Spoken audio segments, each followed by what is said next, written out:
Bonjour à tous, tendance à l'équilibre ce matin à la Bourse de Paris. Les investisseurs focalisent leur attention sur 6 publications d'entreprises du CAC 40 dans un contexte marqué par la prise de parole de Jérôme Powell hier soir qui a insisté sur l'importance d'une politique monétaire patiemment accommodante. Sur le front des entreprises, Crédit Agricole publie un résultat net part du groupe de 2,69 milliards d'euros pour l'ensemble de l'exercice 2020, en recul de 44,4%. Hors élément spécifique, ce résultat net ressort à 3,85 milliards d'euros. Crédit Agricole qui a par ailleurs annoncé verser un dividende de 0,8 euros par action au titre de l'exercice 2020. Schneider Electric s'attend de son côté à un retour de la croissance de ses résultats cette année. Le groupe a vu son activité se redresser en fin d'année et publie finalement des résultats qui dépassent les attentes sur l'ensemble de 2020.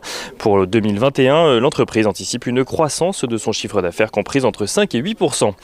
Legrand annonce viser une amélioration de sa rentabilité en 2021 et tabler sur une croissance organique de ses ventes comprise entre 1 et 6%. Legrand qui annonce avoir souffert de la crise sanitaire sur l'année dernière. Et Pernod Ricard vise de son côté une croissance de ses ventes également pour son exercice annuel qui s'achèvera cette fois-ci en juin 2021. Pernod Ricard qui dévoile des résultats supérieurs aux attentes au premier semestre grâce notamment à une progression au second trimestre qui correspond donc au dernier trimestre de 2020 pour Pernod Ricard.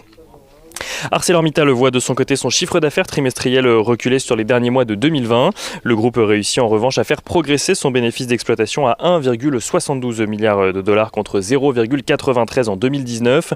Le groupe renoue également avec les bénéfices et affiche un résultat net de 1,21 milliard de dollars. Et on finit avec Unibail-Rodamco-Westfield qui communique un résultat net en recul en 2020 avec donc un résultat net récurrent qui chute de 40%.